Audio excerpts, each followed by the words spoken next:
আজকে আমি একটু মিষ্টি বানাবো, তাই তার জন্য আমি 1 বাটি পাউডার দুধ নিয়ে নিয়েছি এবং হাফ বাটি ময়দা নিয়ে নিয়েছি, আর একটু সামান্য এলাচ গুঁড়ো, একটু আছে বেকিং সোডা, আর 1 চামচ ঘি।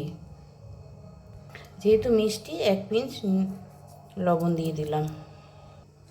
এখানে আমি দুধ নিয়ে নিয়েছি, এটাকে আমি মেখে নেব।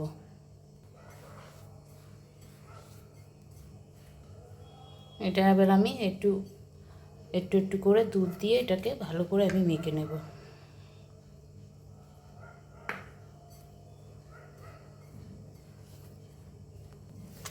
যে আধ বাটি দুধটা নিয়েছিলাম আমার সবটাই লেগেছে।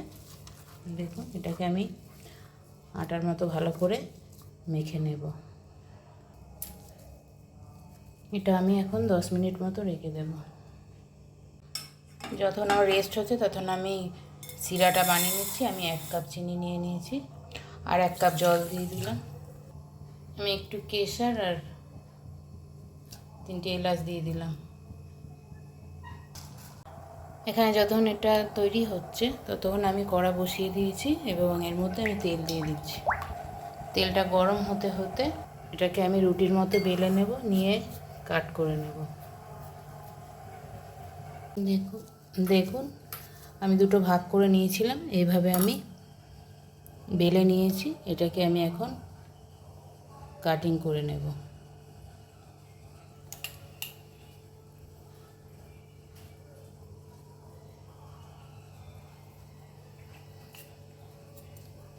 পুরো আমি সমান সমান করে কেটে নেব, প্রায় সব যেন একই সাইজ থাকে। একই সাইজ থাকলে কি দেখতে ভালো লাগে, তাই দেখুন এইভাবে আমি কেটে নিয়েছি। এবার একটা একটা করে আমি ভেজে নেব। এমনিভাবে আমি সব কটাকে বানাবো। তেল আমার গরম হয়ে গেছে, আমি একটা একটা করে ভেজে নেব।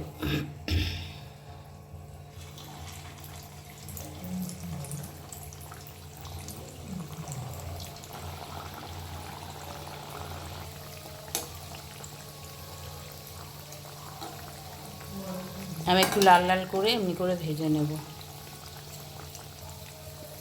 দেখুন আমাদের সিরাটাও রেডি। এটা আমি এখন বন্ধ করে দেব গ্যাসটা।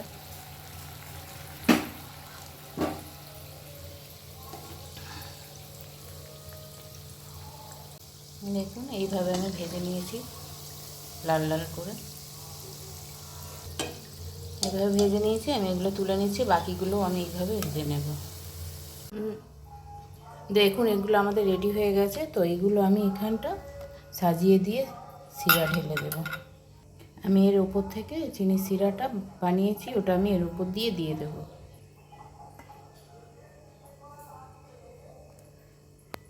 এটা আমি এমনি 2-3 ঘন্টার জন্য এখন চাপা দিয়ে রেখে দেব।